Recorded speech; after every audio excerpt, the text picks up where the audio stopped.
All right, thanks for joining, everybody. Been a couple weeks, but I think there's some important things we want to discuss today. We've pretty much put a wrap on stage 1 of the CGPP, which is the modeling phase. Got a lot of great results from both scenarios and all the sensitivities we've done over the past year or so. To that end, I actually wanted to point out really quick a new site section of the EPPAC website that we've put together. I'm going to drop a link in the chat so folks can take a look at it.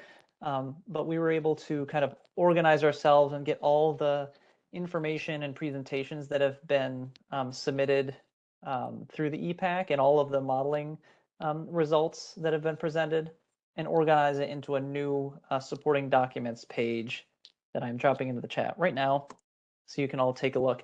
The page is actually organized into the various types of documents, from the administrative documents that started the process to some scenario and sensitivity results and all the other supporting documentation that has been presented over time. So I hope that gives a lot more detail, is a lot clearer and easier to find things than the previous just general list of information and everything being all over DMM and everything. So wanted to share that with folks so you can check that out. The rest of the meeting today is we really wanted to use to. Oh yeah, sure, go ahead. Sorry to interrupt you real quick, but you got CEII posted on that website.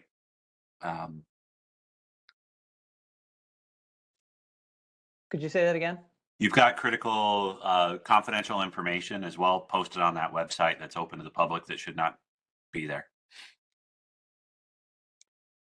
Could you email me which materials are there? We only took stuff from DMM, stuff that was already publicly posted. So hopefully we can take care of that real quick.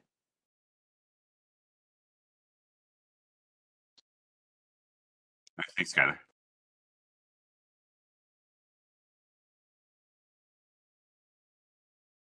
Okay, so using the rest of the meeting, we wanted to use for a discussion of the next few stages of the CGPP. We wrapped up the final presentations on all the sensitivity results last time, but there was still some desire from stakeholders to talk more about the schedules for the rest of the CGPP, as well as the ongoing work in stages 2 and 3. And there's also been some new documentation generated by the joint utilities and their consultant, which is going to be really helpful. So I wanted to turn it over to JU for the rest of the meeting to kind of walk through, where we've come, where we're going, and some of the new materials that have been provided so far. Thanks, Skyler. This is Nicholas Culpepper. I'll be taking point on the presentation we have today. Do you have it on your side to display, or do I need to display? If you could do that, that'd be great. I have a couple of things happening on my computer at the moment. Oh, yeah, sure. Let me pull it up and see if I can't figure this out. Please bear with me. I typically use Zoom.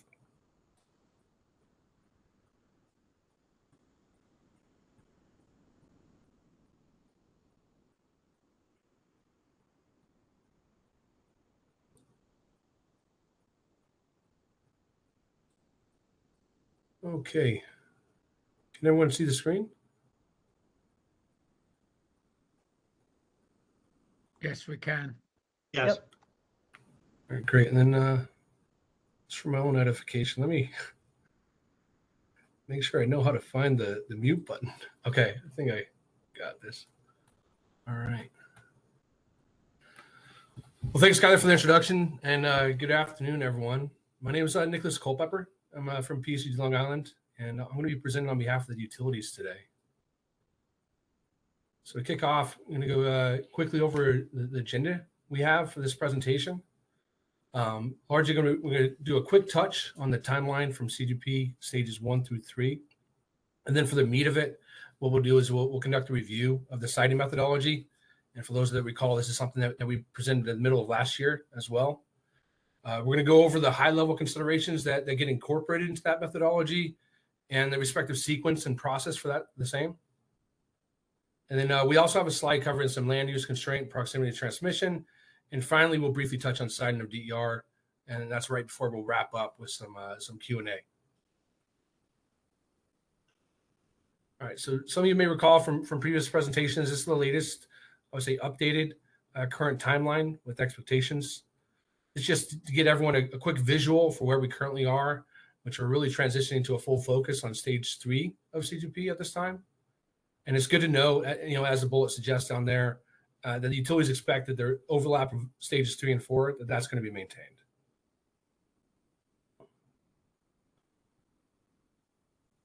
So today's focus is largely going to be on the middle section of the diagram here, which is the implementation of the generation siting methodology. The main point to convey here is that this covers the translation of like a zonal build out to a nodal model. And this accounts for things like headroom, land use constraints, and the New York ISO interconnection queue, to name a few things.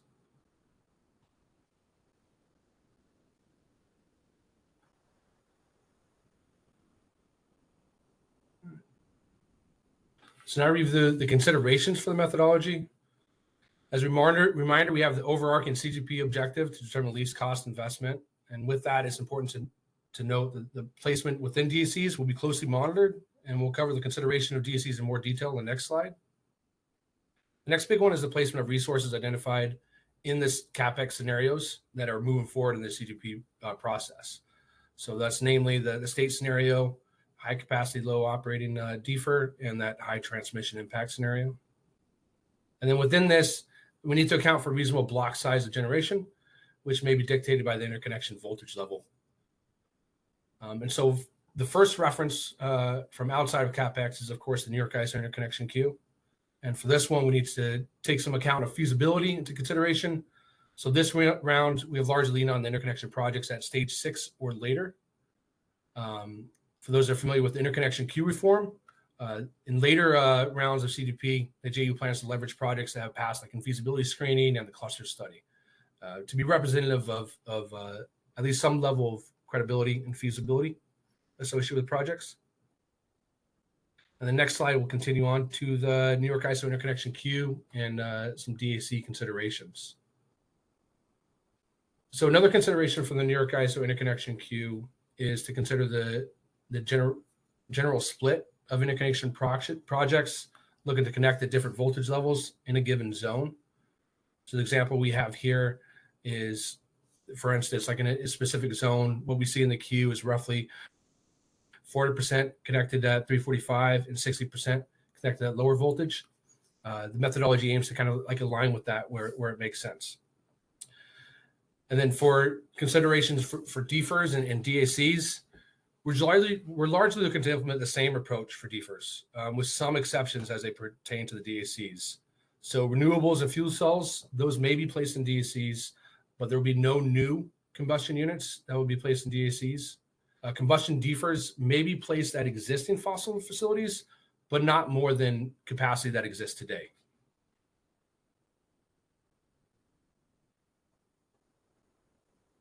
So in addition to the previous considerations, the siting methodology also establishes some high-level guardrails for consideration. So to start, we aim to have like a general minimum resource block size of 100 megawatts, and then in turn, an aggregate maximum resource block size based on voltage level. So I'm not going to list all these out here, but at a high level, they're based off the respective bus limitations to be anticipated for that type of voltage level equipment and facilities. It's important to note that storage would not offset these maximum capacity levels. So theoretically, for example, you can have an aggregate 600 megawatts of a renewable resource connected to 115 kV substation. And in addition to that, you can have another 600 megawatts of energy storage connected to that same substation. But that threshold wouldn't be exceeded by either energy storage or aggregate resource. And then siting of the battery at the same substation wouldn't offset that aggregate maximum for renewable resources. We also want to note that there may be other considerations that impact the size of a resource being sited, such as land use considerations or the size of projects in the queue. And lastly, another important consideration is the methodology assumes perfect coordination. So we're kind of assuming that this is going to transpire as we assume in this study. Nicholas, a question? Yeah, sure. we want to take them now or at the end, but Preference would be at the end, since there's always a chance I cover it in the next slides. okay. But, Go ahead. Okay. Thanks, Bill. All right. So this aims to kind of bring some visualization to some of this and start diving into the process. First step, we look to start with the New York ISO interconnection queue. And then from there, we look to consume all available remaining headroom at the stations where capacity can be located. And then if there's still headroom available, but the stations are exhausted, what we'll look at is connecting a midline interconnection point to help absorb or utilize the remaining headroom. And then upon exhaustion of the headroom, the focus will become on sites where resources have already been placed. And then at the very end, which is kind of like where we're at now, we're kind of effectively kind of completing, is the validation stage, where we're really just applying our engineering judgment to make sure what came through that methodology and that process, all that makes sense. So let's dive a little bit more into steps 1 and 2 from this slide. So starting with the New York ISO queue, we strategically consider interconnection projects that are at stage 6, as I mentioned before. And we also consider county level capacity expansion results. And this will be done within the bounds of the respective CapEx build out levels. So we're not going to go exceed what the CapEx scenario spits out as far as kind of the build out for any given renewable resource. For the second step, we prioritize stations where capacity can or should be located. And this is done roughly county by county. So we first focus on existing or planned stations that are expandable. And I'll note that this can include space created from retirements. And then we evaluate stations that aren't really suitable for interconnection, but may have headroom, to consider interconnection of resources to the respective lines going into the station.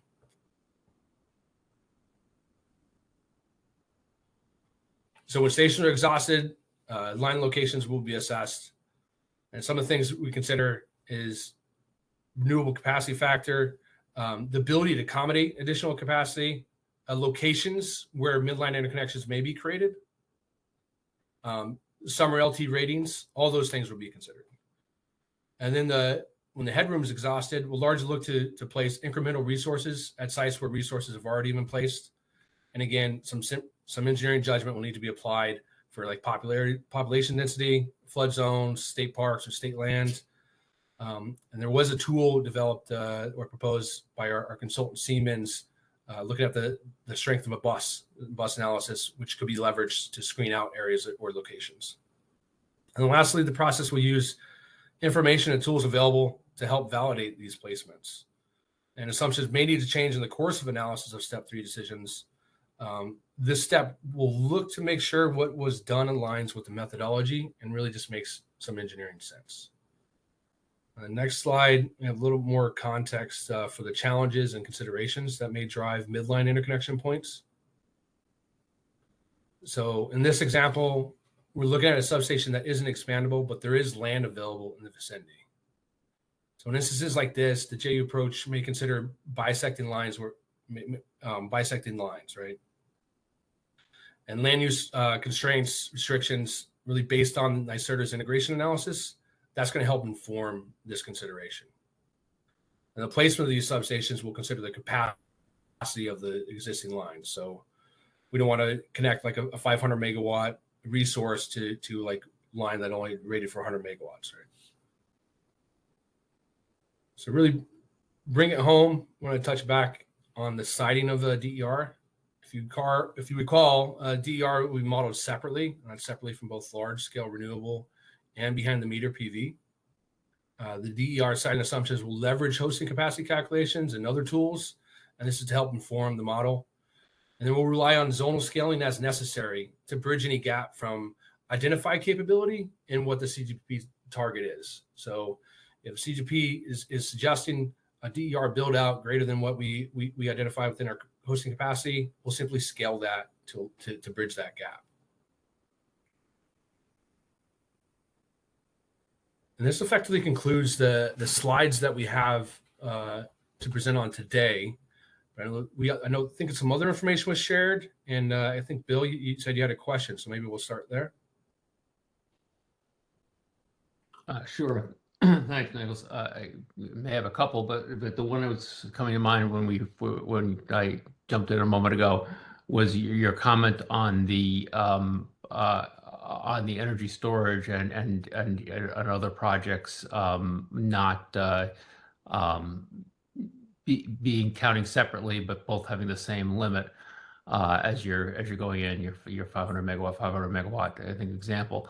And I just wanted that makes sense to me, but it does kind of raise the question of whether in the capacity expansion model that was created, those devices were expected to output at the same time in that model. And I was wondering if you had gone back and done a check against the capacity expansion model to see how frequently that would occur. And if so, it seems like we might have to modify that assumption. Yeah, first, I'm going to kind of tackle this from a different angle from your question, because I think it may answer it indirectly. Those limitations are really independent of CapEx. Those are limitations of our bus facilities, right? And let's go back to it, right? There's different default level of equipment that we utilize at the different voltage levels, which correlates to a limitation, a thermal limitation of the bus itself. And that's not inherently necessarily modeled directly in our cases, but it's something, and in turn we have to account for that limitation.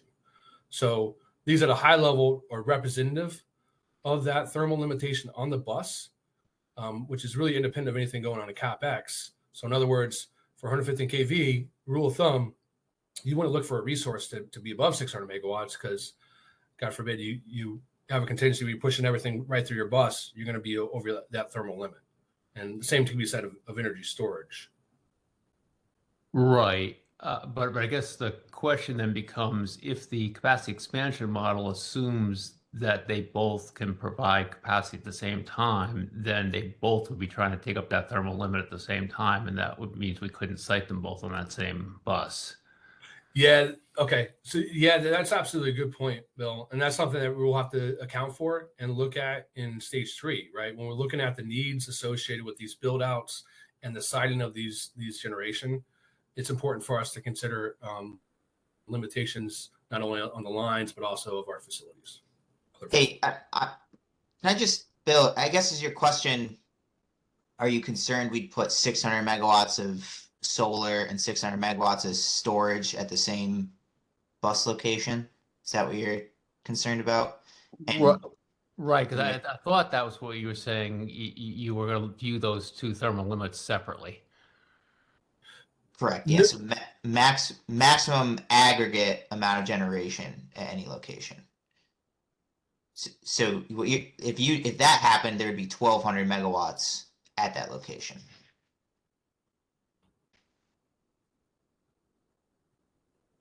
Is that what you're? So to your point, you would only have 600 megawatts of any resource type combined at the 115 kV bus. Okay. I guess I misunderstood then what you meant by viewing the thermal limits separately for storage and solar, for instance. So the storage, so the way we're studying it, the storage can absorb that power separately. But for the way we aggregate this, we didn't want to put more than 600 megawatts at any one bus, regardless of resource type. So you could have 300 megawatts of solar, 300 megawatts of storage. Okay. Yeah. Okay, I misunderstood when you said Right. Separately. Okay, that explains Now- it. Thank you. Now, this, when we get to 2042 and later, what ends up happening is stuff gets exhausted completely, and you just need to start placing generation, best you can, once we get later and later. I see a question in the chat here, and maybe Nick, maybe I'll just read it to you. So, where are you capturing generator interconnections to the 345 kV system, including NIPA? So I guess is that question, are we considering the 345 kV while replacing generation? I hope, Jack, I'm asking it correctly. Yeah, and thanks, Chris, for jumping in. And Skylar, just real quick, do we the spreadsheets, were those shared as well? Because that captures what the the siding of the respective generation. Yes, I believe More we details. sent the spreadsheets around via email. Yep. Okay, and so I don't know offhand, off the top of my head, but I know there were 345 interconnections as well. At least I can speak for Zone K. There were placement of resources on the 345 kV system. I don't know offhand whether those were actually there was East Garden City NIPA, so that would be NIPA as well. Yeah, if you scroll up, I think to the previous slide, Nick. Yeah, so here, here we mention when we go through the queue, we found 40% of interconnections were on 345 and 60% were under the 345. Or, well, yeah. So basically, that is how we sort of split the build out as well, or attempted to.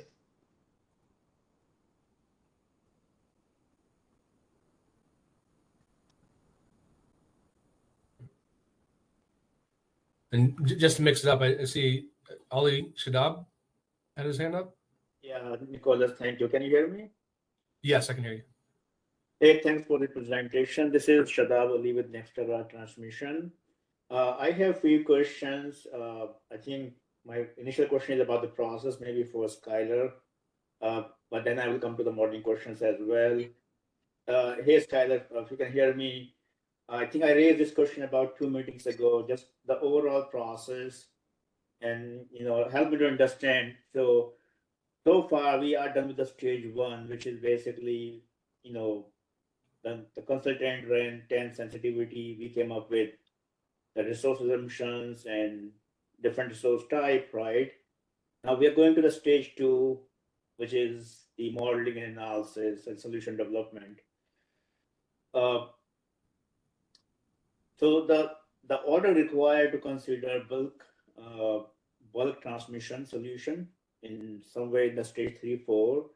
What I want to understand, Skylar, like at what point this EPPAC or the transmission planner will share the analysis and make a determination whether bulk solutions are needed or not.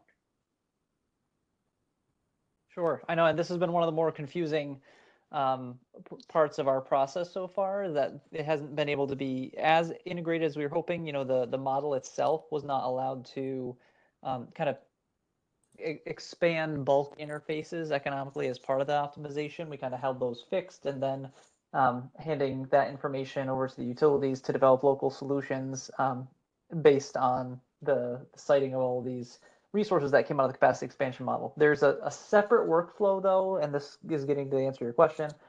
There's a separate workflow that the state's undertaking with a consultant to also review all this information to try to identify where in the results we might be seeing things that are pointing to the need for bulk transmission upgrades.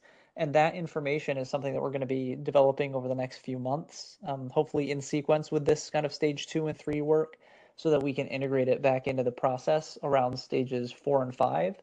Some of that might end up having to be manual, since we don't have any modeling really to optimize these things over the next couple stages. So we can identify which bulk upgrades might kind of take precedent over some of the local situations, which local upgrades might kind of prevent the bulk need from ever arising in the first place, and try to do that type of coordination in stage 4, so that by the time we reach stage 5 and we start coming back to the capacity expansion model with all of our new information about the new projects, and build out the model with all of the proposed solutions that have been developed over stages 3 and 4, we can drop whatever bulk resources have been identified, and bulk solutions, and whatever local solutions were identified, and run that back through the optimizations to figure out if it's actually, doing what we were hoping it was doing, optimizing the generation and total cost of the system. And so at any point in that process, we could be comfortable enough to raise those bulk needs up to an even higher level, to potentially, a PPTN like level. It really just depends on what is found, digging deeper into the results or looking at the utility analysis closer to see, which bulk needs might be identified that go beyond anything that the local solutions could solve. So I'm not 100% sure, like, an exact date of when, we could be identifying bulk needs, but it's going to be throughout this year at some point as we, take a deeper dive in the capacity expansion modeling results, assess the local solutions that are being developed, and then re-optimize in stage 5. Yeah, thanks. What I'm struggling with this is overall process. So my understanding is each transmission owner planner, they are running their own analysis, coming up with a local solution. But this is a bigger problem. As you have seen, those same different sensitivities with copper sheet analysis and different kind of permutation combination, it impacts the entire grid, right? And you're planning 15, 20 years out ahead. Without some single consultant looking at those results and comparing local solution or whether bulk solution is the right solution, I don't know how do you even make a decision about the cost-effective solution, right? I mean, you may think that maybe there are 100 local upgrade, maybe cost-effective, or maybe there is a 1 or 2 bulk upgrade that could be more cost-effective and overall better solution. So how are we making sure in this process that is happening? Yep, that's actually called out in the order itself, because we recognize that as well, how there's separate utilities developing solutions on their own territories. And so that's a key part of stage 4, is bringing all those things together, including an eye to whatever bulk solutions have been developed so far or have been identified as potential needs, bringing all that stuff together to make sure there's no duplication of efforts, there's no canceling out of the benefits of the various solutions, and kind of to start manually during that process in stage 4 to identify duplicative projects or higher, more valuable projects, bulk versus local. And then we're going to test that in stage 5 when we actually drop those new updates into the model to make sure we actually did what's better for the system. And then we have the ability to iterate there, just to kind of double check, maybe run some sensitivities to make sure that the mix of solutions that have been developed are actually the most valuable. Are you going to run all these 10 sensitivity or the team planning analysis on all 10? No, so the way this is working is that only the 3 main scenarios that are moving through the process, only the 3 main ones are going to go through stages 2, 3, and 4. And then the same with the bulk solutions. The bulk solutions are being evaluated based on the capacity expansion results of those 3 scenarios only. And so there's any sensitivities or scenarios that were done that are not those 3 scenarios are not having any further work done on them as part of the CGPP. It's just the 3 main base scenarios. Those 3 scenarios will be moving through, and each one of them, and this is one of the reasons why stages 2 and 3 take so long. And I think the utilities might have a slide on this. Each of those 3 scenarios has a number of different cases that have to be run. And all of those different cases are what results in the local solutions needs. And so that work is just being done on the 3 scenarios. The bulk solutions development is also happening on those same 3 scenarios.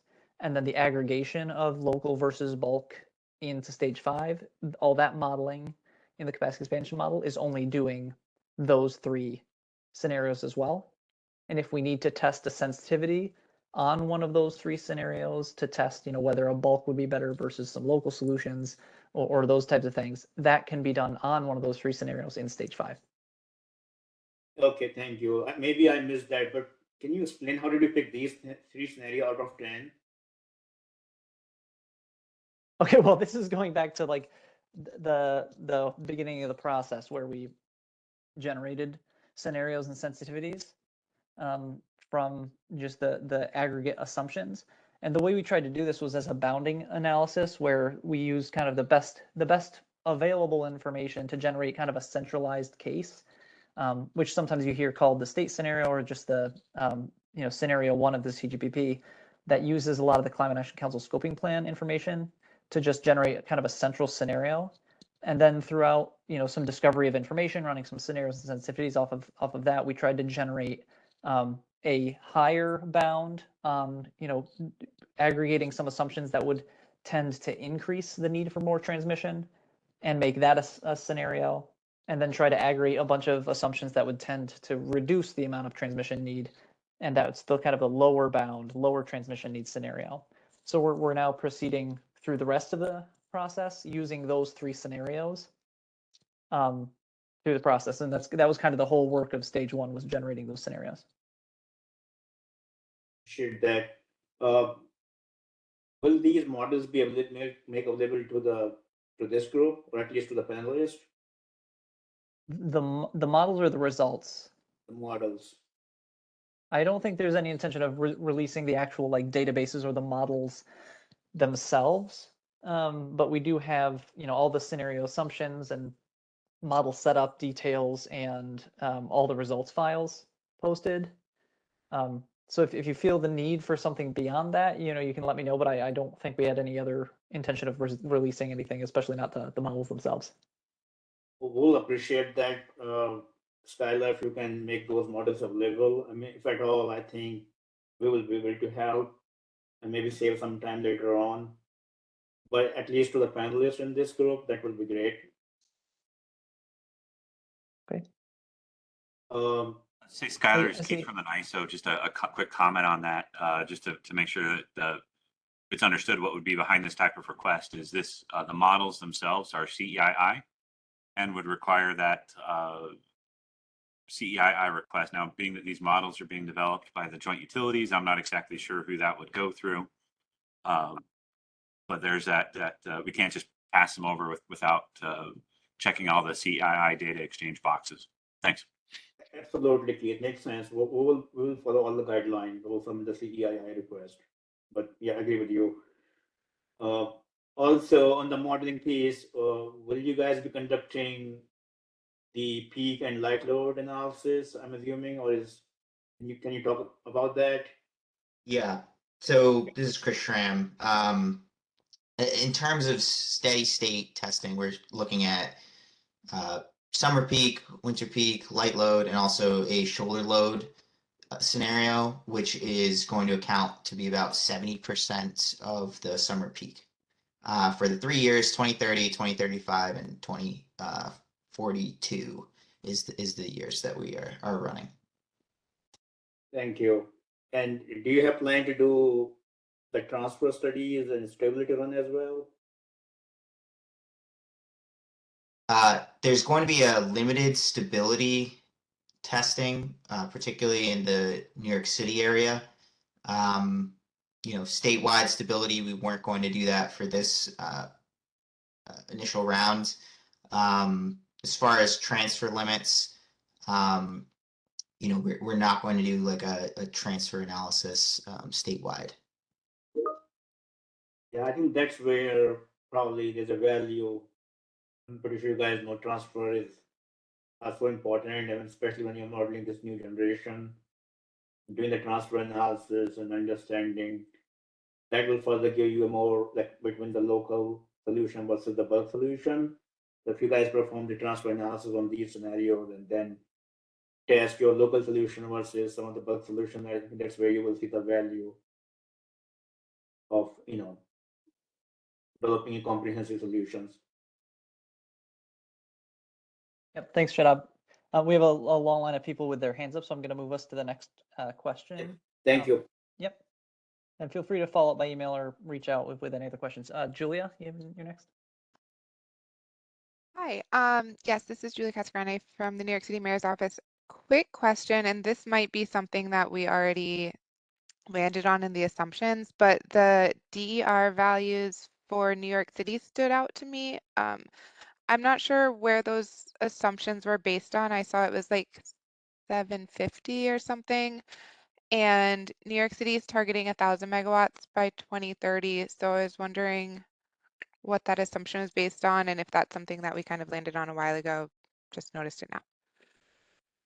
Yeah, this might be one of the classic timeline lockdown issues where in the fall and winter of 2023 we were putting together the various load forecasts for the amount of DERs that are going to be installed, and we took, I think all of these are based off of the integration analysis 2022 forecast, statewide forecast for DERs, and then we use the siting methodology.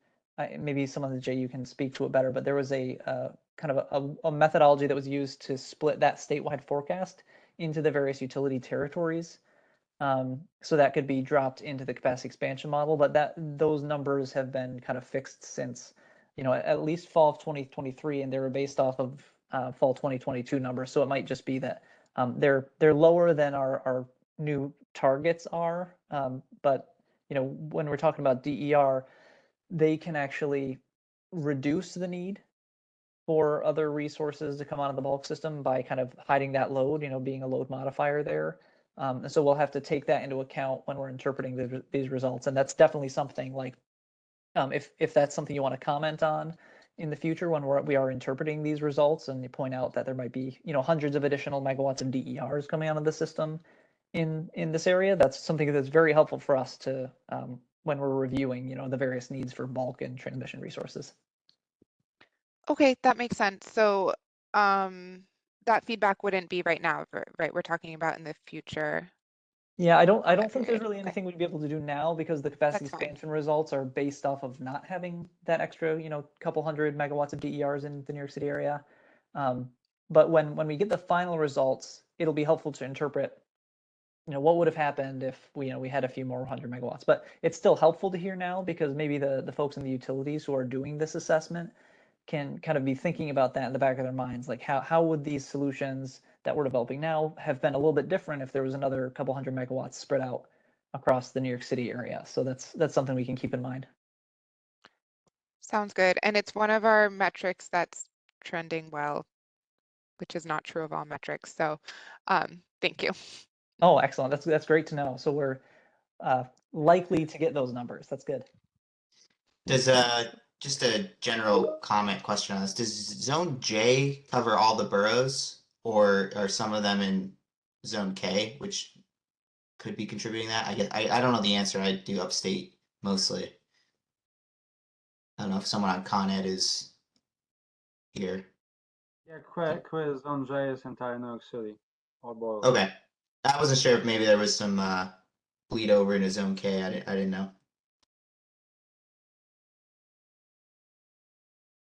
Okay, thanks for that, Julia. Radhika?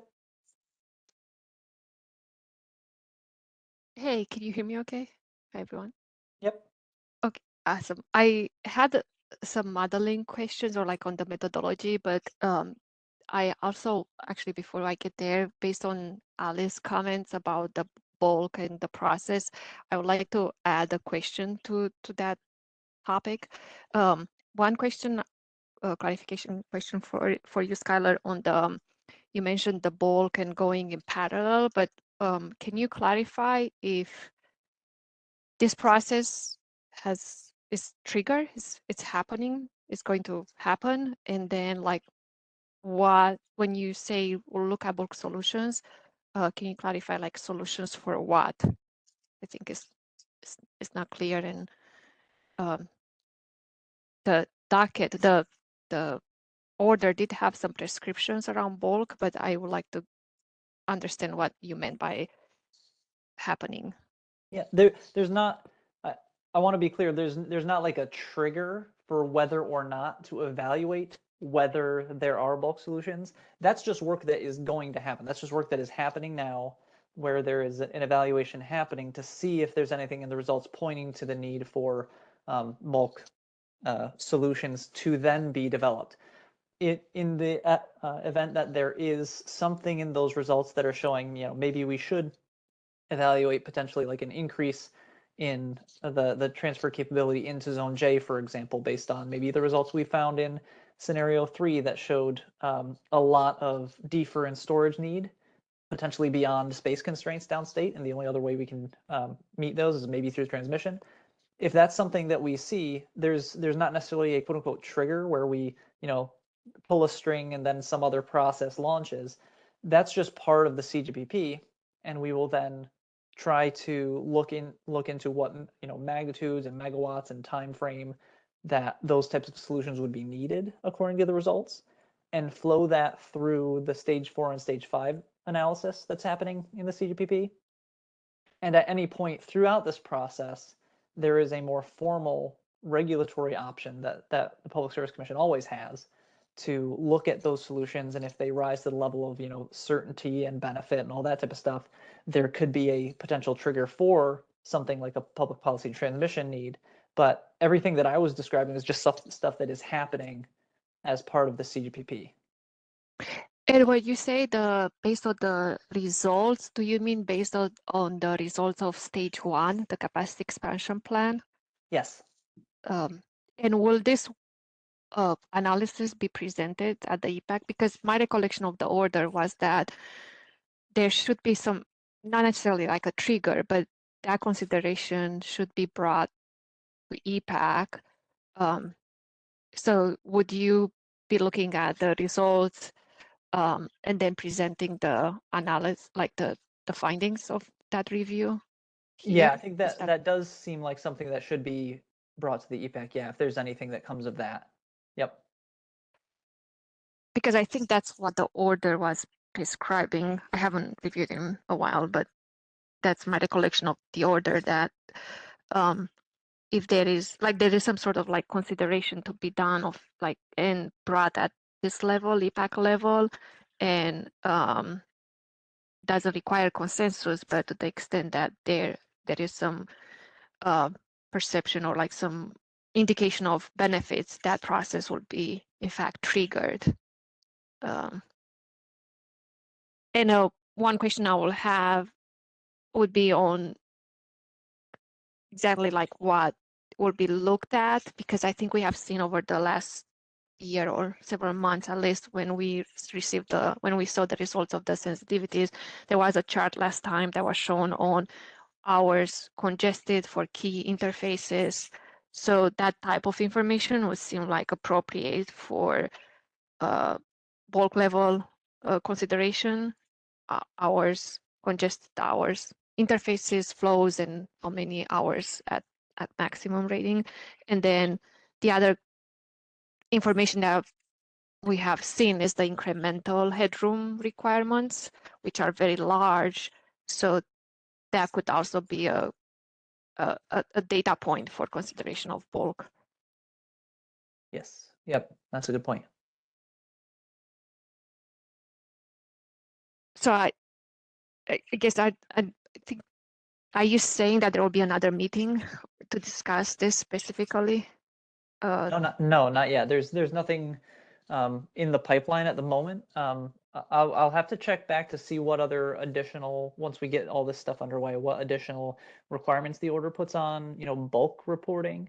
The one I'm remembering right now is that, the EPPAC is specifically called out to help identify potential bulk interfaces to test in sensitivities to run. And we kind of put that through the process, and we had a number of sensitivities that touched on this concept with the copper sheets and the modified copper sheets and the no defer scenarios, and the other information that is available through the NISO's Outlook process that have tested a number of interfaces. And so I feel like we've definitely accomplished that, and I'll have to look forward into the other sections of the cycles to see if there's any other requirements we want to bring back to EPPAC.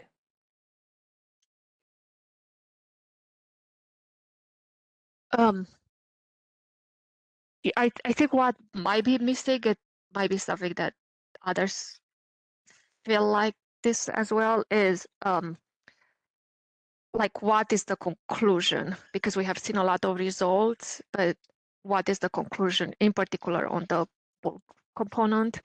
And I think we haven't seen, for instance, like a data point like congested hours on each interface or some key interfaces that could indicate bulk considerations.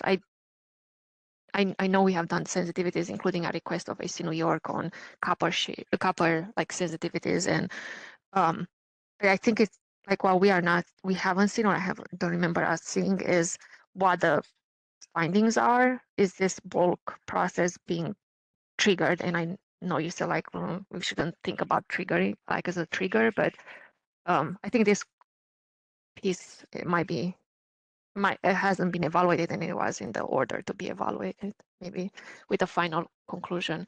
And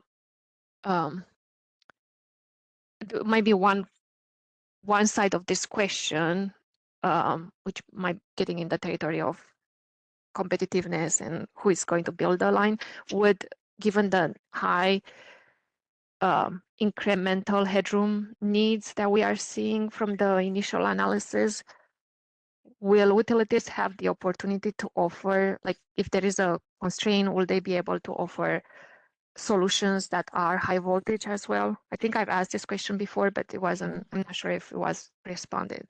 Oh yeah, no, they can, any component on their system, they can even identify whether they think from their results and their estimation, they think a bulk solution might be better or more economical. Like all of these things are on the table. The CGPP is about fact finding and about identifying everything that could be needed at least cost to develop the CLCPA compliant grid of the future. And so anything that can be evaluated hopefully will be.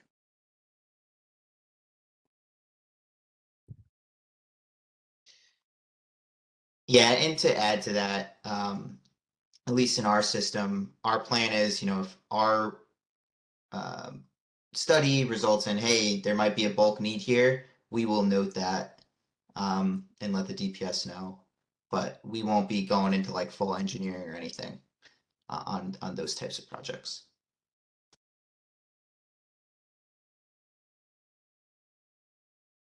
So Chris, would that mean that like that's another, like that could be another avenue on this parallel process, and that type of information would feed this process? It's possible that the problem is the timing on it might not be as work as well as what Skylar's mentioning, like a parallel bulk study going on. Because we might not know that until much later in stage 3, and at that time it'd be tough to kind of work it in parallel. And it might be a lesson learned for future studies on how we should handle this.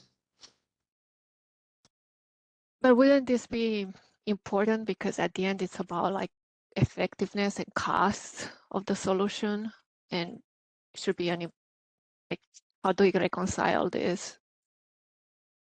Might not be something that you have a response on, but I think Skylar, I think we need to like discuss this piece in more details, and maybe this means like you have a parallel process from the beginning with expansion on what can be considered, but it just seems like a missed opportunity to not consider other solutions as well. I don't think we've missed anything. Like this is the part that I think I'm not understanding, is that we have not even identified, an opportunity to look into specific bulk constraints. That though I think we can all agree that the modeling results that relax the bulk interfaces didn't really show us much of any value of doing anything with bulk. We're kind of scrambling to figure out whether we need to talk about this more. And now we're talking about it right now, so maybe we can have some discussion over email over the next few weeks to figure out what anybody might be seeing in those results that makes a certain interface interesting for expansion. I know I have a few ideas, but I think there's nothing, formalized at this point. So I don't necessarily think we've missed anything yet. We're not even in the solutions development phase. So we haven't even gotten to the point where we would be considering these things. I think if we do decide to, I talk to stakeholders more and kind of identify more of a possibility to develop bulk solutions, that would happen, this spring and summer. Bulk solutions might be developed for putting into stage 4 and stage 5, later this fall and winter. and then the evaluation of pros and cons, combinations, the way they interact, and efficiencies, that happens in the very, very, very final stages of this work before the utilities put together the full proposal of the optimal mix of all of those in the portfolios of the various 3 scenarios. So I don't think we missed anything. We're open to conversation about how we can make sure this results in the best mix of resources, and we're still working right now. I know in future cycles I have a couple of ideas for what I'd like to do to make this less confusing, because honestly I think we've spent twice as much time talking about what bulk evaluation means as whether there even should be one, a bulk evaluation, and I think it's been time we could have used on other discussions. But I think in future stages, one way to get around this is to just let the model do it and let the model choose whether or not to expand bulk interfaces based on a certain graduated cost curve of building out new capacity on interfaces. So I think that's something we can build in next cycle, because then it'll be very obvious if the models or the results show the need for bulk capacity. So I think that's pretty much all I have to say on this topic now, and we can kind of probably continue the bulk evaluation consideration discussion over email. Maybe what, like 2 data points that I don't know, maybe we need to look again to get like collectively would be for those key interfaces, congested. There was a chart shown last week, like 2 weeks ago, hours, how many hours that interface is at max, or like congested hours. I don't remember exactly the name of that chart, but like if an interface it's at its maximum rating, that for 2,000 or 3,000 hours, which is I think what was happening with that interface into downstate, that would seem like a good understanding of where you may need bulk. The same like the headroom values, like we are seeing significant headroom, incremental headroom requirements, and 2-3 gigawatts in some cases. And when one thinks about like what it means to increase the capacity by that much, it would seem like a high voltage solution could also unlock the headroom, unless in this mapping work you identify that, or like in the constraint analysis you identify it's actually not needed as much. But from the beginning, those 2 data points would seem like a valid data points to look at. And I do have other questions on the generation, but I know there was other hand raised on the process, so I will stop here. Sure. Yes, Tyler, this is Shadab again. I know I asked many questions before, but I think this is a very important topic, and these questions are important. I think we need to discuss. Now, going back to your point about that somehow. Shadab, there was actually another hand in the queue in front of you. So could we go to that one first, please? Okay, I'll come back later. Sir, go ahead. Yeah, I believe it was me. Thank you so much. I also want to say that interested to hear what Rodica's generation questions are. Mine is really brief. I had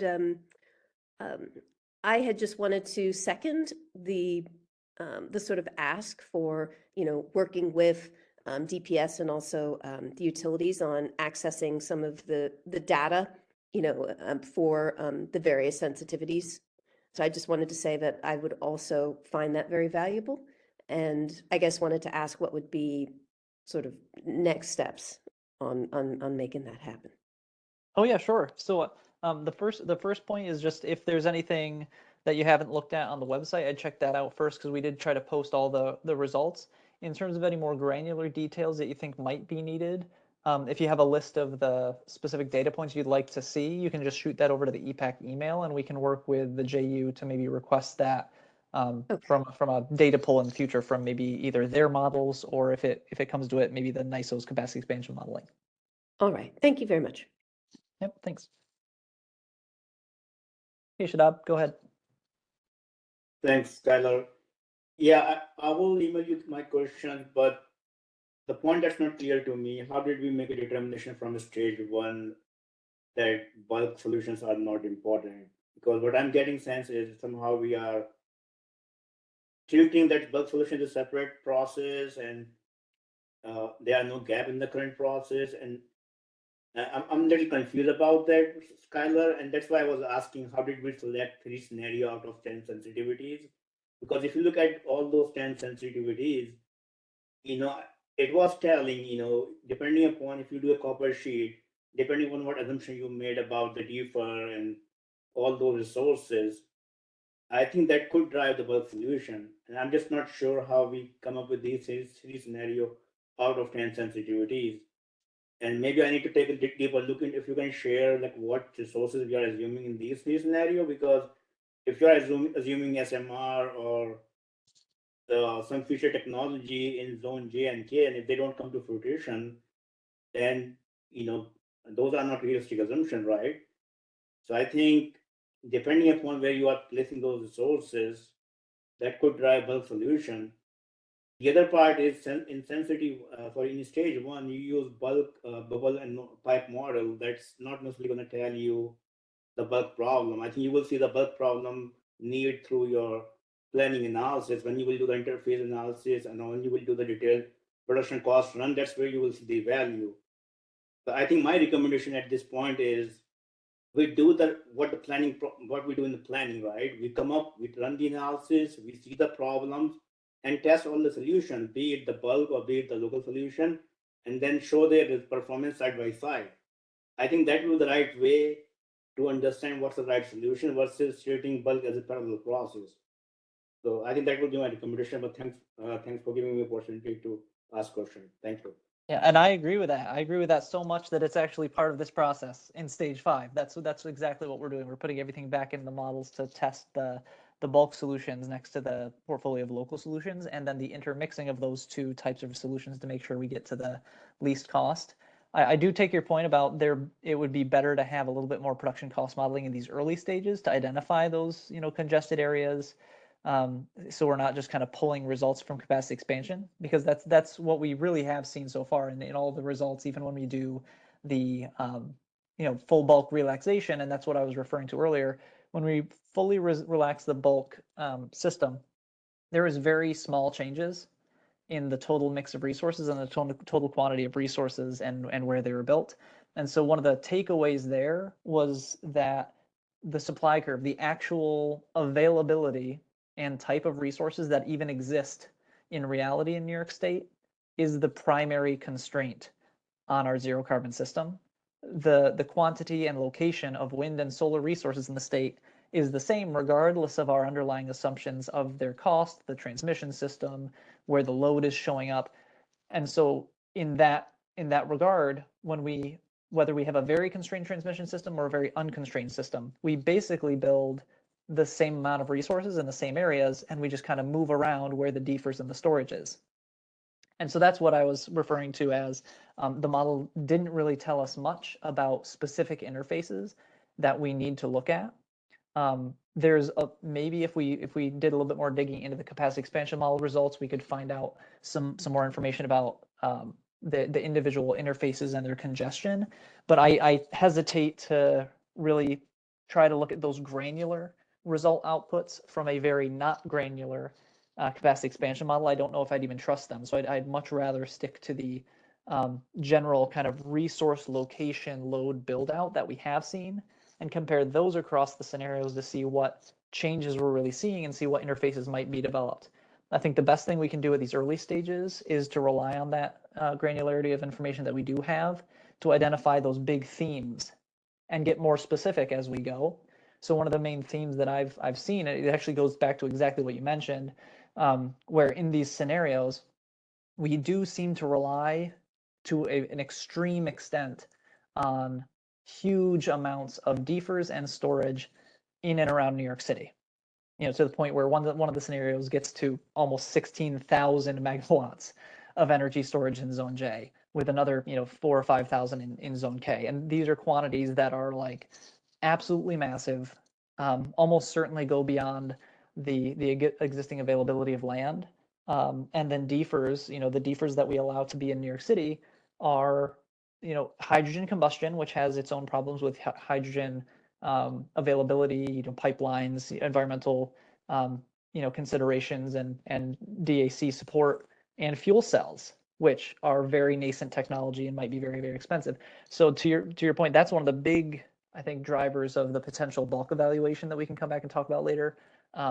Is even though the model results say, we can do this and there's no huge quote unquote need for upstate downstate transmission, we have to interpret that from the lens of reality, right? We have to interpret that and say, well, yes, but that's only if we build like 2 or 3 Central Parks worth of storage and hydrogen, surprises us and comes out to the maximum extent, and offshore wind hits all of its targets. So we have to take that all into consideration to make sure that we are still evaluating the potential for bulk transmission solutions to come in and provide huge amounts of value and almost mitigate those risks and kind of help us hedge against a lot of uncertain technologies, because the load is probably going to show up. We're probably more certain about the load than we are about the ability of the various DFER technologies. And so that's a weird position to be in, where the new load it needs to be met, but you don't quite know exactly what or where the generation is going to show up to actually meet that load. And transmission can help with that, because we know we have lots of capability for wind, solar, and storage in upstate, and we just need to be able to get that down to New York City. So that's definitely an opportunity to start maybe looking at bulk solutions there. So I think the more we're talking about this, I'm actually talking myself into having another session over the next few months to talk more about people's thoughts on specific bulk needs identifications. So maybe we'll send that out as an email over the next week or two. We can get something on the calendar. Thank you. Really appreciate Skylar on this, because that's exactly was my concern I raised many times before when we were doing this sensitivity with some of these technology. I don't know if you remember, I also made a point about the extreme weather. If you're assuming storage, for how long? I think we have seen those 2 big events, extreme cold event in last 2 years, Winter Storm Elliott and Polar Vortex, multi-day event. So I think we have to think about that. And I don't know if in your 3 scenarios, how much storage and DFER and hydrogen we are assuming, but in my view, we need to have a more realistic scenario as well. What if we don't have those fuel come online, and we know that load is going to come online? So I think we have to plan for that. So I think that will be helpful if we do that. And I like your idea. I think if that's what you're going to do, that will be great. We definitely want to see the side-by-side comparison of different solutions, and that will really help us to understand and make this process more transparent. Like, how are we coming to a conclusion? What is the right and best solution? Not necessarily the least cost, but I think we need to make sure we select the most cost-effective and good long-term solution. Yep, definitely agree. Go ahead, Bill. Thanks, Skylar. I wanted to just understand a little more about the tables that were put out with today's meeting for the siting locations. Are those now final, or are these a first pass from the JU? And I also wanted to further understand the block size that's in the slides versus the tables, because it looks like the tables have smaller block sizes than in the slide deck. So maybe if you could just walk us through the example tables that you got there and comment on that. Bill, this is Nick. And at a high level, I can't speak for all the utilities, so I would say those are preliminary. I think it would be appropriate, a clear classification of them, and that the utilities may be in different stages of their that validation stage of looking at engineering judgment and making sure that it does align with the methodology. In regards to like the small generation, for those, like I primarily focus on Zone K, right? So for those in Zone K, those are in large part reflective of Q projects, and that's why they're a smaller size. Okay. I mean, I was noticing some showing up not in 2030, but in 2035, like 30 megawatt things and things like that. So is that 100 megawatt block size something you guys are enforcing, or something that's kind of just a kind of guideline? So there's two things. So if you recall, one of the inputs is also headroom at the particular bus. So basically, if the bus was headroom limited, it wouldn't go, up beyond that limit, or it would attempt to stay within the headroom limit. Okay, so you'll use the rest of the headroom. So if you have 30 megawatts of headroom, you'll use it below a block size of 100. Correct. Yeah. That makes a lot of sense. Okay. The round numbers are just because there's so much generation being spread out. It was sort of, our consultant that built these initially used a script to like spread it out initially, then kept on doing passes all the way through until all the generation was spread out throughout the region to comply with these limits that we discussed today. Yep. And then I guess circling back to the bulk discussion, I mean, it certainly makes sense to continue to have another meeting on that. Are you the 60-40 split, that's kind of guidance that you're using between 345 and lower voltage? Are you finding as you went out here that you had to bend that a lot, going down in voltage, and is that something that would need to get looked at as we start to have these other discussions of going forward, of having more higher voltage accessibility? But this Nick, I think it's largely on the utilities to look at and do sanity checks on that split, if you will. But I do want to caution that that's just an example of a zone. So that 40%, 345, 60% lower, that doesn't apply across the state, or I don't even know if that's representative of a specific zone, as Right. much as like an example of in looking at the New York ISO-Q and what's in there, what a general split should look like. Understand.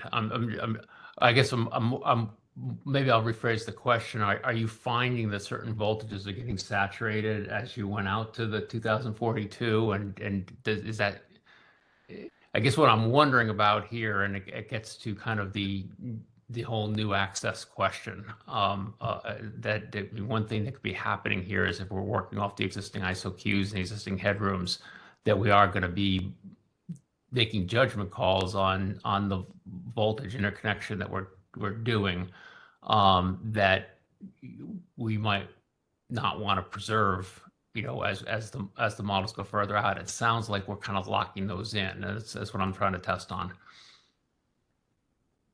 So I think you're right. We had to make some assumption, but we're not forcing ourselves to keep everything at the 115 if it's on there based on the capacity expansion build out. Q projects, they're staying where they are, right? But for these speculative generators from the capacity expansion, if you recall from, it was either 1 or 2 meetings ago, one of the solution types that we're going to think about is actually moving generation to a better location. So that could very well be moving it off of a 115 onto like 345, 230, or something like that. Is that helps a answer your lot. question? Okay. So when I view this, this citing 2042 list, this part of the solution set can be to completely shift some of those sites, right? I guess is what. Yeah, I wouldn't move generation too far away, geographically from where it is, but geographically close where it makes sense, up a voltage level. But I certainly wouldn't move something from zone C to zone D, for example. Understood. Yep. But as long as it makes sense, like from engineering judgment, from geographically, it's not being moved wildly far away. That's sort of what we're thinking. Yep. Yep. Okay. Thank you.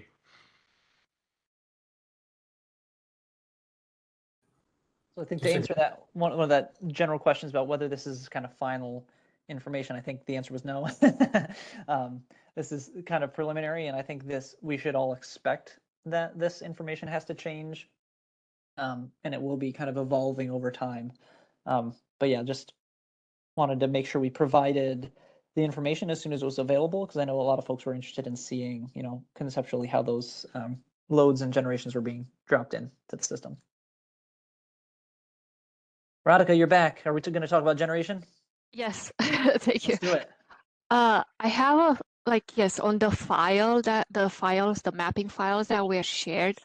I have several questions and comments on will it be possible to send the Excel format, because it'll be easier to sum it up and look by zone. So that's one question, if possible to change the you mean format to Excel. The spreadsheet with the PSC bus numbers, all that stuff. Yes, because right now it was shared with us in PDF, and on Excel would be much easier for some of us to look at.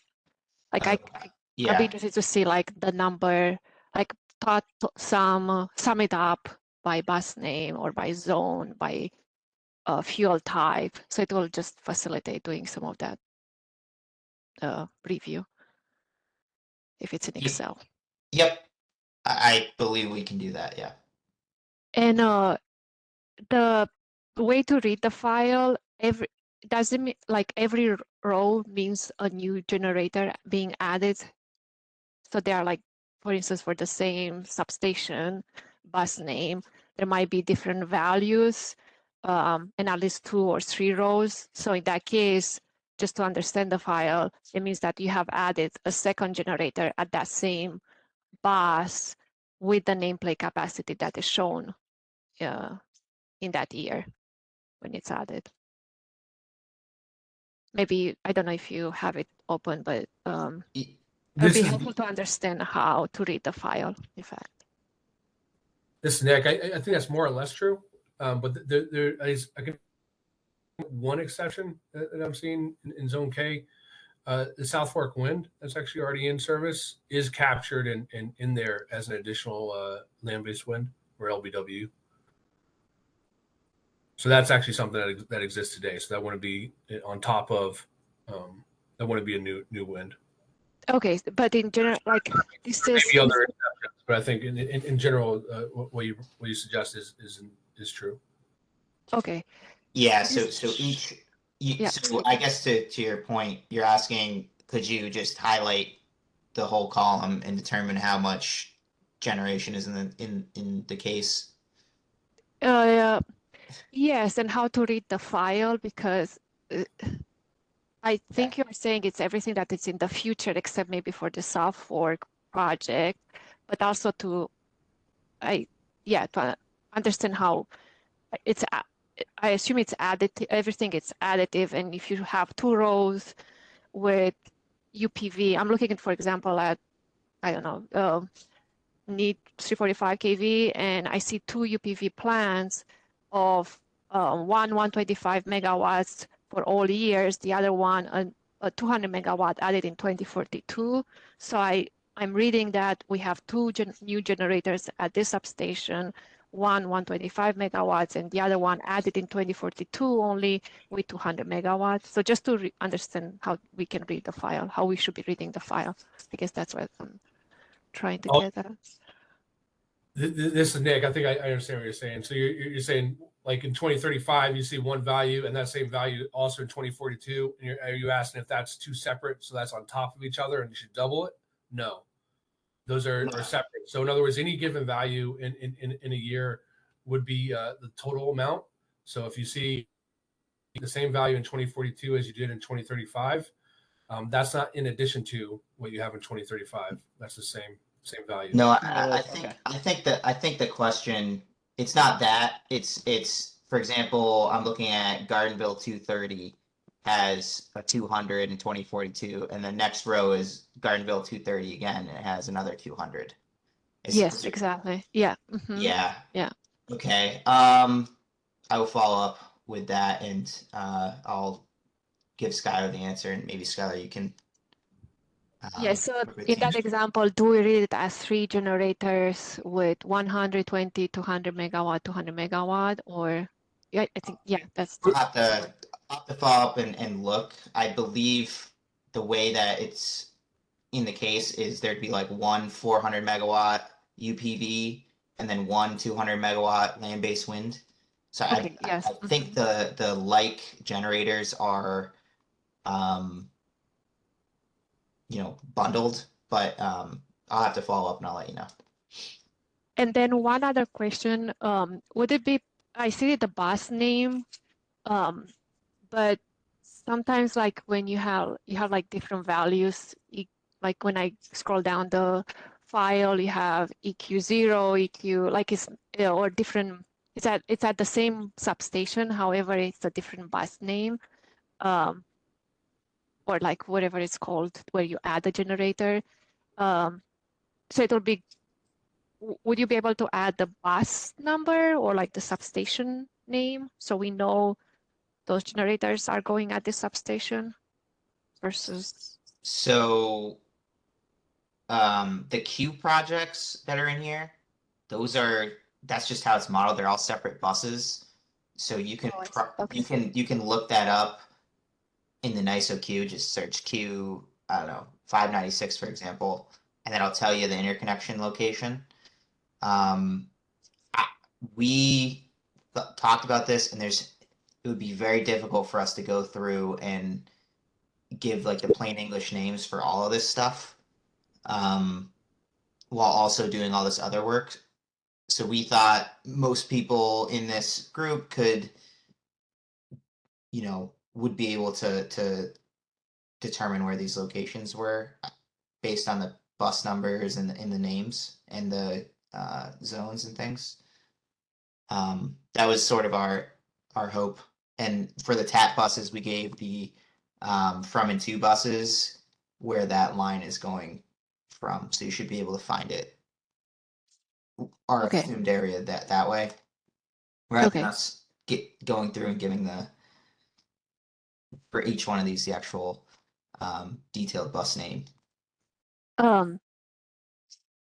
Yes. So when I guess when it's like a generator modeled at like it's behind the same substation, but you have two bus names. If you were to give the bus number, it will be a like that individual bus number versus the substate, like the like the primary bus. Anyway, okay, I understand what you mean, and I understand it's hard to manually add the substation name. One other question though, in the like you mentioned the different criteria used. Do you have a version of the file where you say like this is coming from because there is headroom there versus the queue, or are you telling us like if you see a queue number, that's your flag that this is a queue project versus the rest it's headroom? Is that how to interpret? It would be perhaps be nice to have like in the file a flag with what driving the addition there, but I guess you are saying maybe that's the way to read. If it's a queue number, it's from the queue.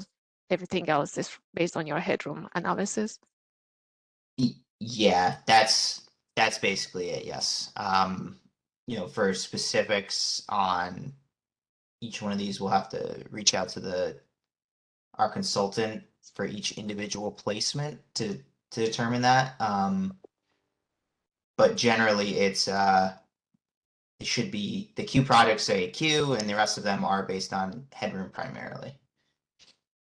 If in whatever like script was done, there is a flag, I think it would be helpful to just see like which one is headroom related, which one is queue, other than reading the names. But I understand also there is this option of reading the name. And then one other, you are showing here full nameplate capacity. Will you also present how much is, like, what's the dispatch assumption for each in the different cases? You mentioned you will be running different analysis, shoulder, summer, peak. You would not always have full nameplate capacity. So will there be a file where you add how much you are including in each of the scenarios? Yeah, I think we met on this, or we one of the EPPACs we discussed that we were going to do like different dispatches, high wind, high solar, and potentially a mix.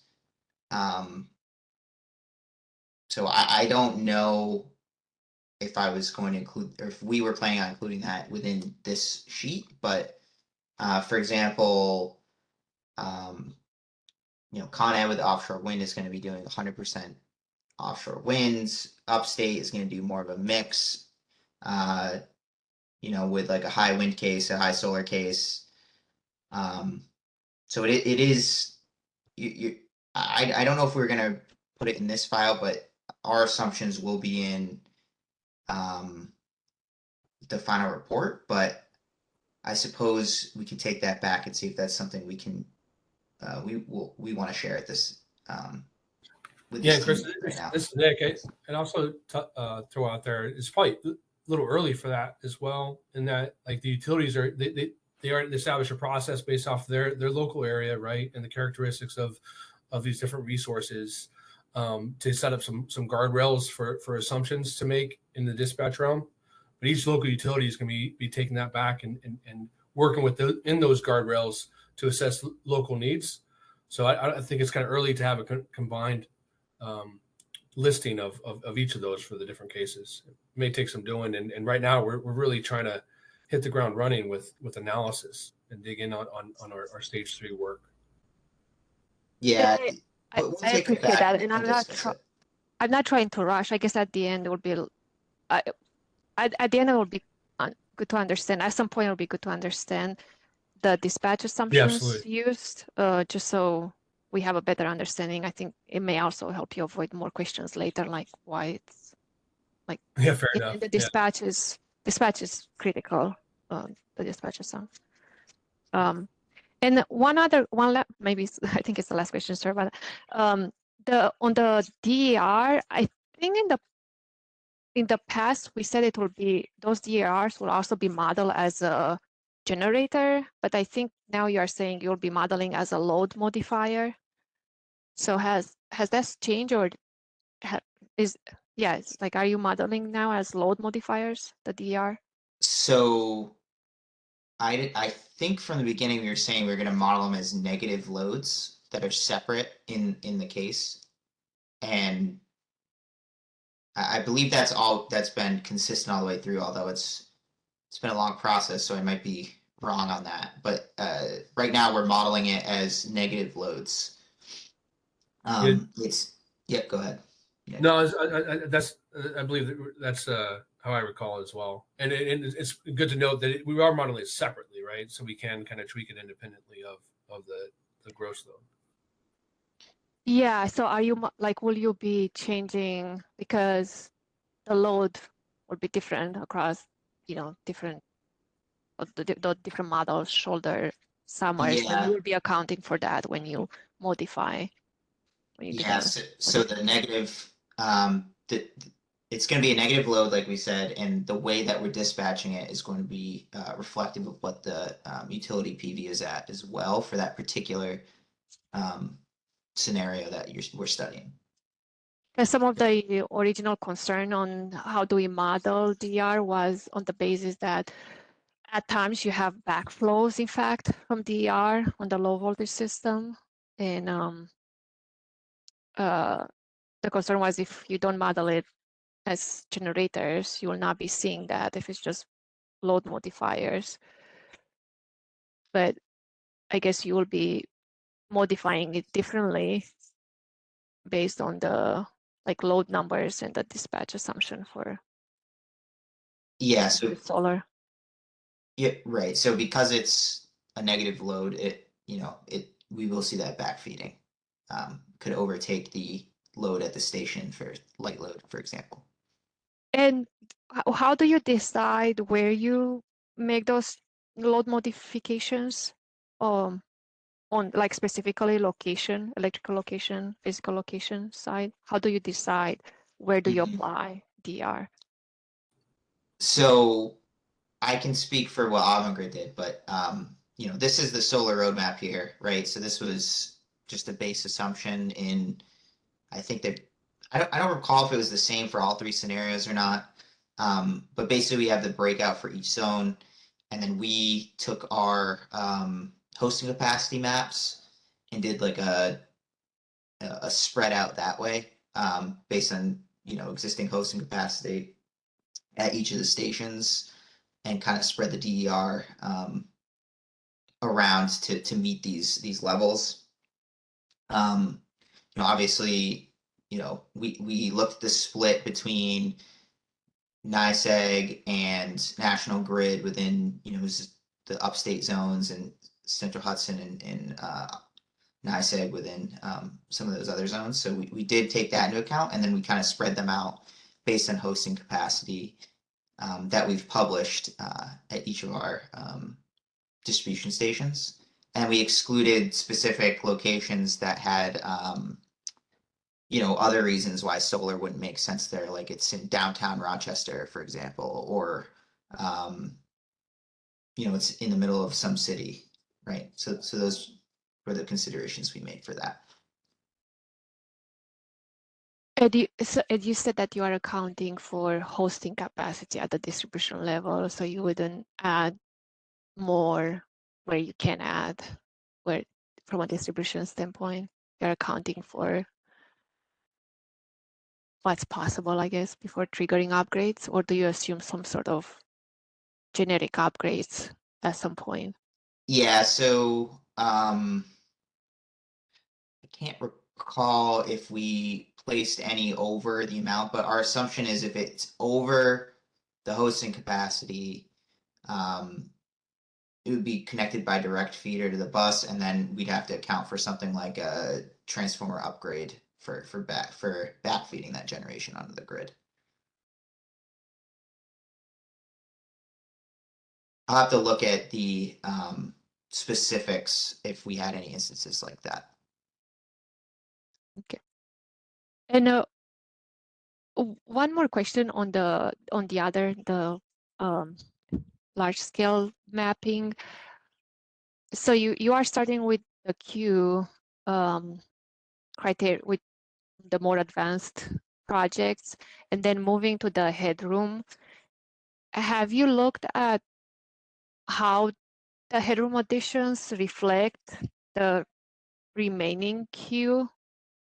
One concern with the approach could be that maybe you place it too optimally, or you place generation too optimally where you have headroom, as opposed to where some renewable interest is. Have you done any like macro level analysis to see how much from what you added might already be reflected in the queue outside the ones you have added? Just as a, is it reflecting some commercial interest or? Yeah, no, we as Nick mentioned, we assumed perfect coordination between developers and utilities on that for this analysis.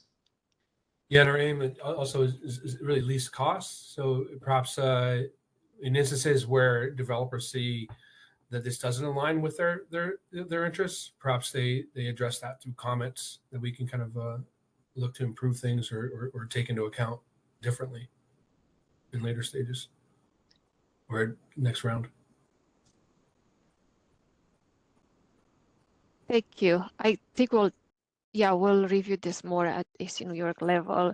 I guess I explained like why could be too optimized, but we can come back with more specific feedback maybe on the regions once you share the Excel files. Yeah, I think the reality, Radhika, is we're trying to optimize as much as we can, but we also recognize this needs to be iterative, right? We need to account for things that aren't inherently included in our assumptions, our inputs and outputs, and the overall assessment to improve it, you know, in future rounds. So I don't think at this point we need to move forward with trying to find out what does make sense for the optimal first, right? And then refine that with additional information, additional considerations. That's how I look Yeah. at it. And if we have the Excel files, maybe as a community, we can come back more quickly on, if we see something that's very concerning, but if not, Yeah, I think it. Yeah, good point. I do think comments make sense, but at this stage, like I don't think we want to get caught up in this loop of changing all of our assumptions that directly drive the analysis itself. Because at this point, we need to move forward with the analysis. We need to start figuring out what the needs are. So the more time we spend trying to refine what we think is going to be optimal or better on the input side, the less time we have to actually do the analysis. So we are trying to kind of, yes, optimize as much as possible, but at the same time, we need to get going. Yeah, I understand. I understand. However, like, yes, I understand.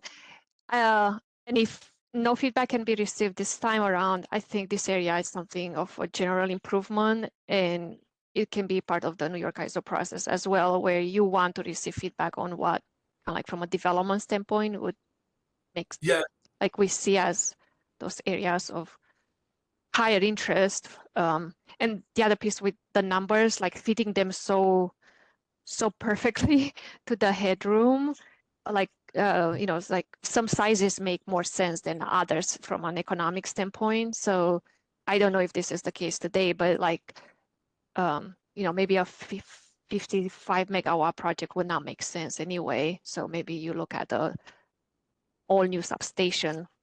I mean, versus like trying to fit like exactly number. And Radhika, just to be absolutely clear, we do want your comments, right? I think that the comments are instrumental in taking back and refining this as best as possible. What I'm really just trying to kind of highlight or point to is we need to be strategic with which comments or how we incorporate said comments. Yes. Right? We want all of them, right? But not all of them necessarily warrant incorporation or doing something about them right now. Agreed. Thank you. Yeah. Nick. Okay. No, thanks. So before we jump to Bill's question, I think there's a couple of things in the chat that I'd want to cover too before we get too far along in the meeting. There's one question, I think, from Anna. Did that ever get answered for you, Anna, the trade-off between the ratios of renewables and storage? I don't think so, Skylar. Thanks for playing. Do you want to ask that now, or? Yeah, I guess I'm just wondering if the driving factor here is the scale of resources that have to be added, and I would guess the many upgrades to the transmission network that have to occur as a result, or if there's any sort of trade-off between how you allocate those resources across buses and whether you actually need those mitigations.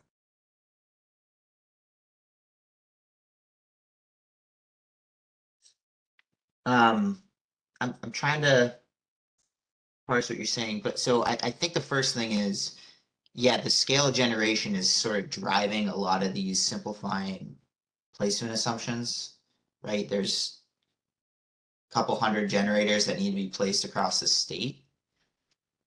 So that's part of it. I guess as far as the trade-off. Mm-hmm.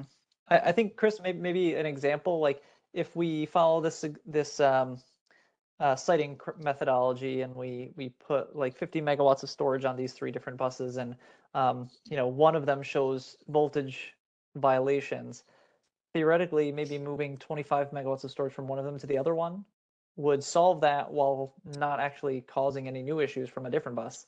So maybe that's an option. Is there a trade-off there in the siting methodology? Will you capture that?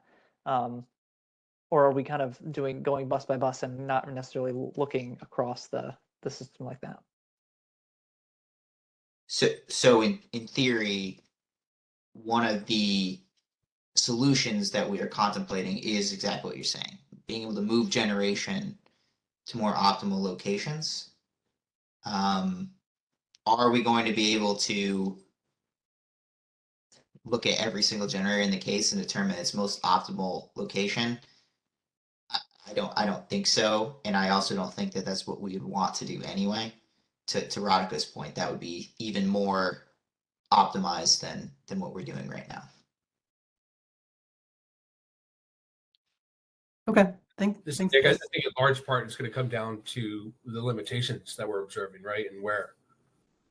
So there's going to be some engineering judgment involved based off of what we're seeing in the results to in turn suggest that a movement of a resource like energy storage could make a difference or be an optimal solution.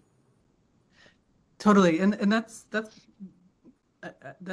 I assume that that's the case, but I was wondering if you guys are gonna sort of view the analysis with that eye, because one of the things that we talked about earlier on in stage 1 was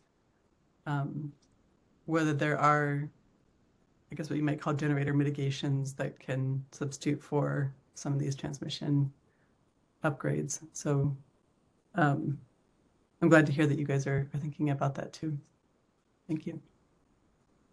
Yeah, I think the way to look at it is what's been shared is kind of like that's our starting point, right? Just to get us off and start looking at this stuff. That's going to be refined, and perhaps like as like inevitably there's going to be some lessons learned that perhaps as we go through stage 3 and we identify things that could have been better with the siding, perhaps For sure. and reflect those lessons learned. Yeah, no, that makes sense. Thank you. Yeah, and then there was just one more question in the chat about touch points with EPPAC in the rest of the stages. We were planning on having at least one touch point in at the end of each of the stages, just to keep everyone, up to speed on what's happening, to make your review of the final results a lot easier, and to make sure we capture any other feedback we hit along the way. So yes, Tim, there's going to be some more touch points then. I think we can go back to questions in the chat. I think we did all that. Okay, Bill, go ahead. Thanks, Skylar. First of all, I want to second Radhika's request about the Excel spreadsheet, and just another consideration here, at least in the nearer term, is are all the moratoria in the state and siting constraints that are going to also have to overlay on this to some extent on the optimization that we can do. And so one thing that I think would be valuable is for us to take a quick high level look at some of this area. And I appreciate that we don't want to hold the process up for that, but it's probably good to do that. But that gets to my second question, which is, how are you thinking about right now the solution set development vis-a-vis 2030, 35, and 42? Because it's to some extent the lack of ability to totally optimize in the 2030 and 35 numbers, is partially addressable by the fact that we're going to continue to grow toward 2042. So we probably aren't trying to precisely hit those years. We probably are trying to hit those years with extra room to grow. And so what is your thinking right now on the solution set development as you're looking at that? And if you could walk us through that. And I also think, Skylar, this may be a general topic for as the solution sets are starting to be thought about here, that we have an EPPAC meeting to really walk through the probabilistic issues and start to think about all this, what the sensitivities might show us on kind of the probabilistic room for error here. But could you give us a sense of the thinking process for the constraint development and solution set development for the out years? Yeah, Bill, when you say out years, are you talking about 2042, or are you talking about holistically? Because you said 2030, 2035, so I just want to make sure. Yeah, I mean, so what I don't have a good understanding of right now is I believe you're looking at all these years, and you're going to be proposing sets of projects that are going to meet the near term years with some eye toward where we're going in the future. And it's that trade-off that I'm trying to get a better sense of is to what extent are we fully trying to address the 42 scenario in the first wave of projects you guys will be developing, the solutions that you'll be developing, and to what extent are those really locked on 30 and 35? And it gets kind of to this precision and margin of error and probabilistic sets of questions that are coming up here.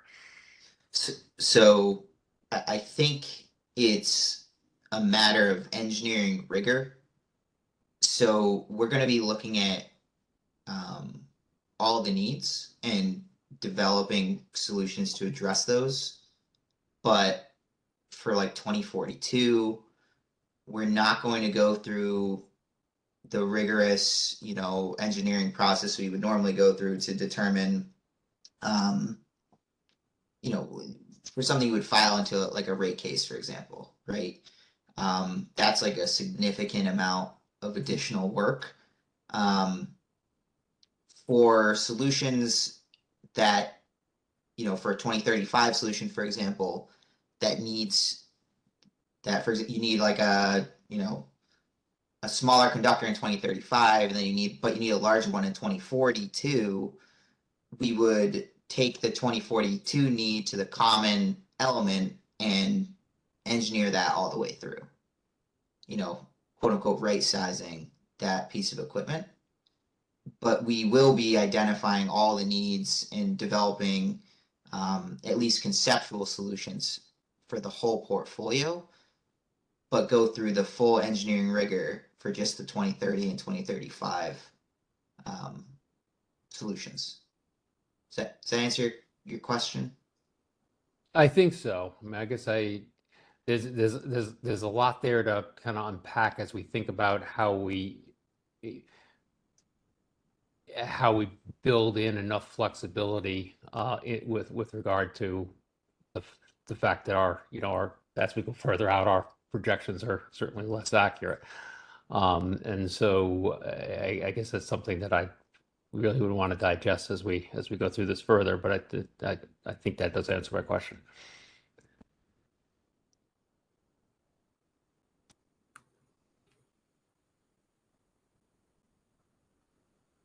Yeah, I agree. That's definitely something we got to manage here, Bill. One of the things that is pulling in the other direction, though, is the kind of limited degrees of freedom we were talking about earlier. Like the renewables are where the renewables are. The whole possibility of various zero emission firm resources and the ability to site storage in different places, that's going to have an impact on where and when resources are needed. That where the load shows up is going to change where and when this is needed. So that's definitely something to manage this whole time, because there's a lot of things pulling in both directions there, and we need to manage that, especially as we get these really large batches of potential solutions that we need to evaluate for funding. That's the end result of this, right? Is the actual portfolio of projects that we think are needed to maintain our trajectory in CLCPA compliance. And so really, being able to have a good conversation about how certain are we in these various solutions, what's pulling in each direction and which ones are more likely than others to influence the ultimate decision. If you have a very, very large project need, but then we expect that's only in one circumstance that's not very likely, we might be less inclined to pursue that immediately in the CPP cycle 1. So all of these things are really good to keep on the table.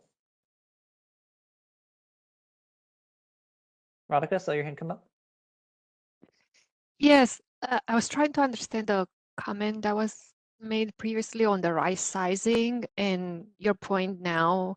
It will be helpful and kind of like building on what Bill said, to have some of those like principles or guidance that you will be looking at to develop those projects. I was trying to remember what I said earlier with that example, 2035, 2042.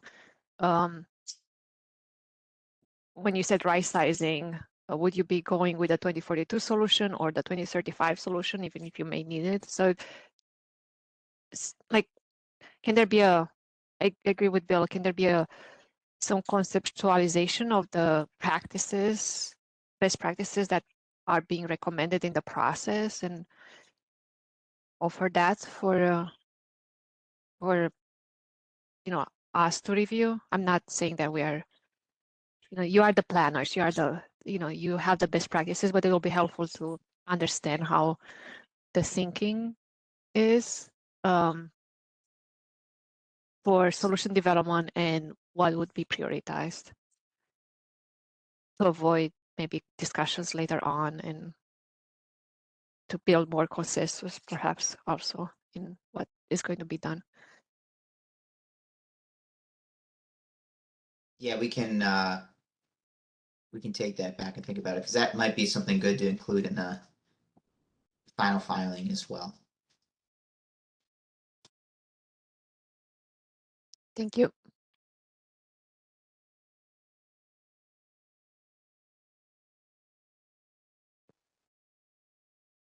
Go ahead, Shadab. Hey, will you be able to share the resource type in each zone for all three scenarios and by year? So the, I guess, PDF that we shared has all that. But we will be sharing it as an Excel sheet, I guess now. If So you that can share the Excel file, that will be great. I know it's a PDF, but yeah. yeah, and then in addition to that, I think our, the past expansion results have that in a more condensed form as well. Thank you.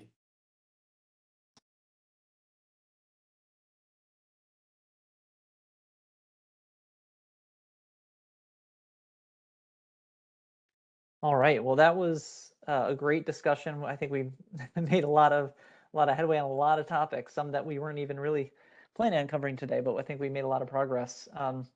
My main takeaways here are that there might be some data requests coming our way. There's some additional resources that might be provided, and then to schedule sometime in the next few months to talk more about the bulk discussion, the concept of triggering more of a bulk review and looking through the capacity expansion results to see what other type of analysis should be done to make sure we're ready to build that optimal portfolio in stages 4 and 5. So right now it's looking like it might be maybe the first or second week of March. It would be the next time we could get something on the calendar, but I'll reach out to folks and let y'all know when we get that scheduled. So really appreciate everybody's time today and the great discussion. So I'm gonna close this call and we'll talk again very soon. Have a good day, everybody. Thanks, Skylar. Bye. Have a good day. Thanks, Tyler.